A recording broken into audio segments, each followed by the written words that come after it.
hal yang positif Itu aja. maksudnya itu betul. Maksud saya itu. Kaget ya tadi ya, Kaget hilangkan yang sedikit. positif. Enggak, Jangan-jangan. soalnya tadi gue lagi nge-screening chatnya. Ada apa aja sih yang lagi jadi perbincangan orang-orang di kolom komentar gitu. Di live chatnya kita ya, lagi pada rame obrolin apa sih? Tapi kita ngomongin keramaian di Wrangle juga. Tapi tadi ada yang aneh dari Vampire ya. Giliran zonanya jauh, mereka di luar zona itu mereka ngambil si Zarkinya. Jadi Iya. mereka late rotation. Giliran Betul. zonanya ngambil ke bawah, mereka tetap misalkan ngambil yang bertolak belakangnya juga. Jadi Betul. gameplaynya agak-agak aneh ya dari Vampire. Tapi Betul. dari tim RRQ nampaknya mendapatkan first bloodnya juga untuk seorang out dari tim Genesis. Dan akan coba di tracking juga. Bahkan hitmarknya masuk, itu lihat udah low banget HP-nya Ciel hampir Wes didapatkan untuk yang kedua kalinya juga untuk tim RRQ. Tapi dengan sangat gesit dan cepat, gercep dari Genesis, dia langsung tarik mundur ke arah bagian belakang, sadar kalau seorang West tidak mampu untuk menghadapi player-player dari RRQ, tapi Master Ichi juga tertangkap. Ini bahaya untuk Genesis, apalagi mereka poinnya sama sekali nggak ngangkat untuk hari ini, masih stuck di 15 poin. Jadi Iya. mereka benar-benar masih nyangkut di posisi atau peringkat ke-20 Win. Ini masih terdampar banget sih, terpuruk banget buat tim Genesis. Mereka 15 poin, belum merangkak lagi ke atasnya. Kita masih menunggu juga untuk performance dari tim Genesis. Apalagi sekarang Erangel masih besar banget nih, masih zona yang pertama, tinggal 2 player. Entah apa strategi yang coba dimainkan oleh tim Genesis, tapi ini riskan banget sih. Rotasinya pun gak bisa seagresif ketika mereka lagi 4 player. Kayak yang tadi kita melihat, kayak mereka masih rame-rame. Kayak kalau pengen fight ya juga kita commit ya kan, semuanya gerak. Benar. Tapi dengan 2 player pasti mau gak mau dipaksa temponya lebih menurun dibandingkan masih full squad. Ya. Tapi mau gak mau juga mereka harus rotasi ke zona, karena zonanya yang ke kiri bawah. Nah ini Wah maksudnya. ini baru dibilang. Ini zona menyebalkan yang sering banget terjadi. Tapi umumnya sih biasanya mantulnya, nah itu baru mau ngomongin. Mantulnya sih umumnya selalu ke main island lagi. Jadi buat yang udah menghuni Sovnova military base juga mau nggak mau mereka harus melewati area jembatannya. Ini entah akan ada pembegalan atau tidak, karena tim secretnya terpantau ada di bagian ujung jembatan.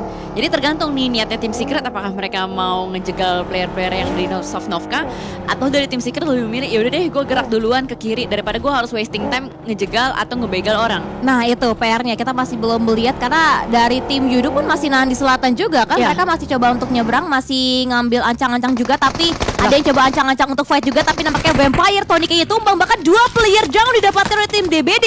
Swapnya tumbang, Tony kayaknya tumbang. Tinggal 2 lagi player aktif. Dan Vampire, lihat dari minimapnya mereka langsung ngacir, nggak pengen engage fight lagi. Semuanya melarikan diri dari Nuzi maupun dari Stone-nya. Bahkan tadi gue melihat adanya tabrak lari yang terjadi dari DB. Dia langsung lindas, jadi satu dilindas, satu dihajar. Wah, Jadi itu membuat Swabs dan Tonic cepat banget dia langsung pulang. Padahal kita tadi baru bahas, wah Vampire-nya udah bangun nih gitu ya.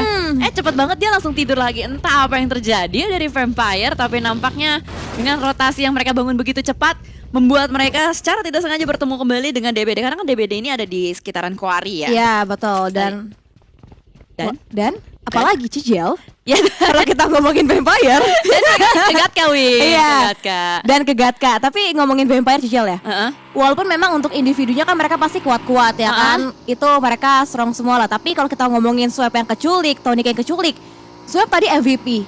Tonicnya juga sering kali jadi pendobraknya buat masuk. Dan dengan duanya itu hilang, pasti gameplaynya Vampire auto berubah. Pasti Berubah banget. Dan juga dari tim RRQ mereka udah dapetin satu area selokan di area sekitaran Gatka, sambil nge-scouting juga mencari informasi ke area perbukitannya. Sedangkan di area compound depannya Zem9 udah mengoleksi 1, 2, 3, 4, 5 perumahan yang akan mereka coba isi bersama-sama dengan rekan timnya.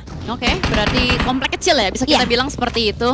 Dengan split position yang tadi sudah dijelaskan juga di bagian area yang lain. Tadi kepantau di bagian map udah cukup padat merayap, mengingat ini masih 16 tim.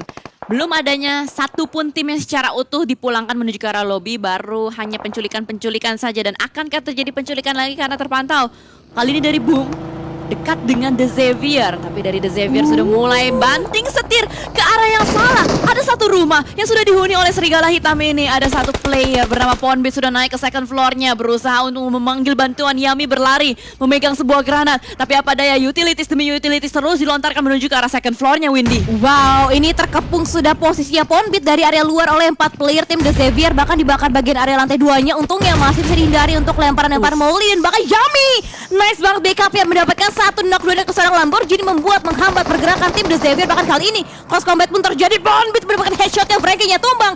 2 player down didapatkan oleh tim Boom Esports.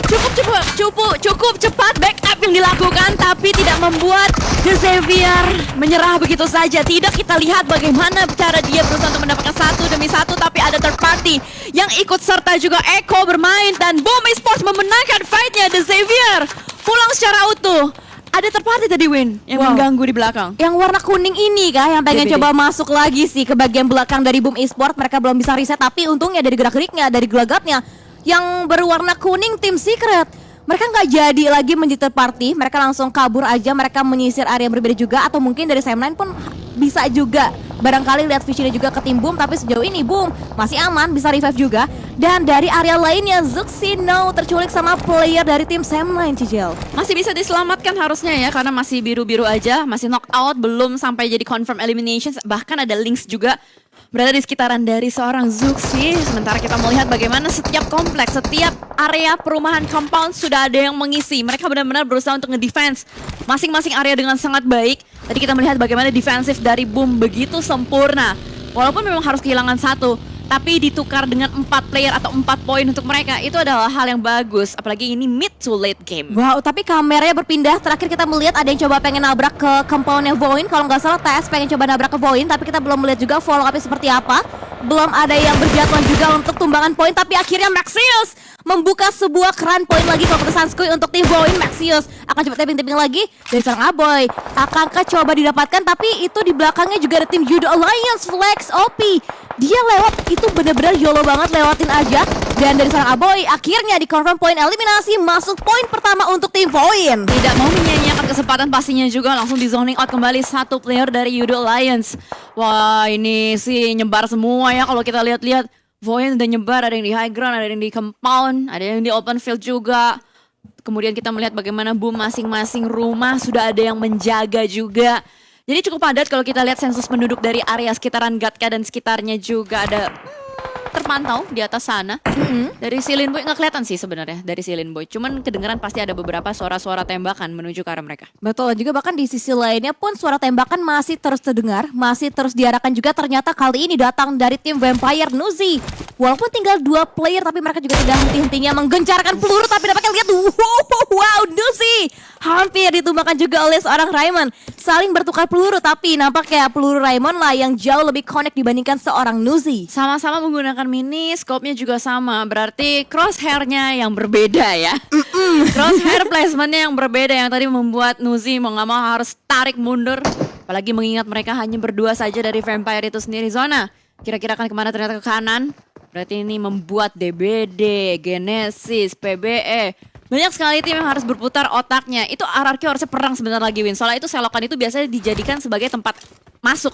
Iya, biasanya banyak banget yang coba untuk nge-retake areanya juga kan. Mereka fight satu sama lain dan kita